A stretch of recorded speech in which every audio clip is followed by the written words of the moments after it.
खबर देंगे आपको सुप्रीम कोर्ट में फैसल वावडा की नाअहली के खिलाफ अपील पर समाअत शवाहिद का जायजा लिए बगैर किसी को बददियानत नहीं कहा जा सकता। चीफ जस्टिस ने मार्क्स दिए हैं, जिंदगी भर के लिए किसी को नाअहल करना इतना आसान नहीं। अदालती डिक्लेरेशन का मतलब है शवाहिद रिकॉर्ड किए जाएं।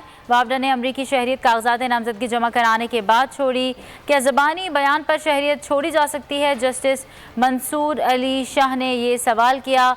दोहरी शहरियत पर रुकन सिर्फ डी सीट होता है। मंजिल, रास्ता,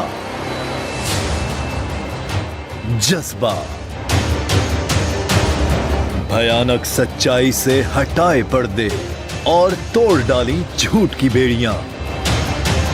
सलाखों से डरना कैसा जब चट्टानों ने पाला हो।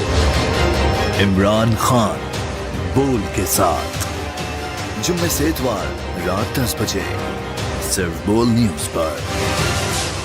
सबसे ज्यादा व्यूज, सबसे ज्यादा रील्स और सबसे ज्यादा रेटिंग के साथ बोल अब भी नंबर 1 पोजीशन पर बरकरार।